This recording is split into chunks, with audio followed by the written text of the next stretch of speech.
আসুন আসুন, ভেতর আসুন তাড়াতাড়ি। এই যে আপনাদের বউ এখানে বসে আছে। স্নেহা, এসব তুই কি বলছিস? এই ছেলে দুটো কে? আর আমি বা এদের বউ হতে কেন যাব? চুপ কর তুই, আগে পুরো কথাটা শোন, তারপর চেঁচামেচি করিস। মেঘা শোন, তোর বাবা তোর বিয়ের জন্য এই দুজন ছেলেকে পাঠিয়েছে। এবার তোকে এদের মধ্যে কাউকে বিয়ে করতেই হবে। কি? বাবা পাঠিয়েছেন? তা আবার আমাকে না বলে? হ্যাঁ, তোর বাবা পাঠিয়েছে। আচ্ছা, তুই আঙ্কেলের সাথে পরে ঝগড়া করে নিস, আগে আমার কথা শোন। এই যে ও হলো অভি, ও খুব স্মার্ট, সবসময় পার্টি করা, ঘোরাফেরা, বন্ধুদের সাথে থাকা, এগুলোই ওর পছন্দ। হাই। আর ও হলো ইন্দ্র, খুব সাদাসিধে, ওর বিজনেস আছে, এক কথায় বলতে পারিস সিম্পল ভাবে থাকতে খুব পছন্দ করে। নমস্কার। এবার তোকে ডিসাইড করতে হবে যে তুই এদের দুজনের মধ্যে কাকে বিয়ে করবি। ডিসাইড হয়ে গেলে তুই আঙ্কেলকে জানিয়ে দিস, আমি না হয় আসলাম, তুই এদের সাথে কথা বলে নিস।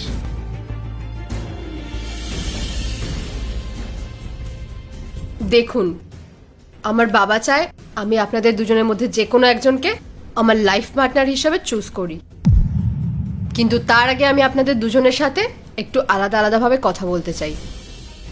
আপনি প্রথমে আমার সাথে কথা বলুন, আমার বন্ধুরা বাইরে ওয়েট করছে, আমাকে তাড়াতাড়ি বেরোতে হবে। আচ্ছা ইন্দ্র, আপনি কি তাহলে পাশের ঘরে গিয়ে একটু ওয়েট করতে পারবেন? হ্যাঁ, কোনো ব্যাপার না, আপনি আগে ওর সাথে কথা বলে নিন। তাহলে বলো, কি কথা বলতে চাও আমার সাথে? আসলে অভি, আমি বিয়ে করতে চাই না। কি কি বলতে চাইছো? কি তুমি তুমি বিয়ে করতে চাও না? আরে প্রথমে তোমার বন্ধু এসে নাটক করে গেল, এখন তুমি আবার নাটক করছো।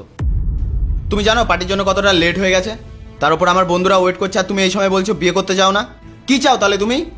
তুমি যেমন পার্টি করো, বন্ধুদের সাথে সময় কাটাও, ভালো একটা লাইফস্টাইল চাও, তার মধ্যে যদি তোমার ওয়াইফ এখন এসব করতে বাধা দেয়, তাহলে কি তোমার ভালো লাগবে? আর ঠিক এই কারণেই আমি এখন বিয়ে করতে চাই না। আমার লাইফটা এখন আমি এনজয় করতে চাই, বন্ধুদের সাথে আমি টাইম স্পেন্ড করতে চাই, কিন্তু আমার বাবা এখন চায় আমি বিয়ে করি।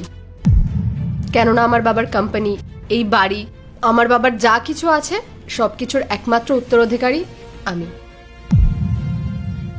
বাবা চান আমি বিয়ে করি, আর তারপর আমি আর আমার হাজবেন্ড মিলে এই প্রপার্টি যেন আমরা সামলাই। কিন্তু আমি এত তাড়াতাড়ি নিজের লাইফটাকে না ওই বিয়ের সুতোতে বাঁধতে চাই না। সত্যি কথা বলতে আমি এত তাড়াতাড়ি বিয়ে করতে চাই না।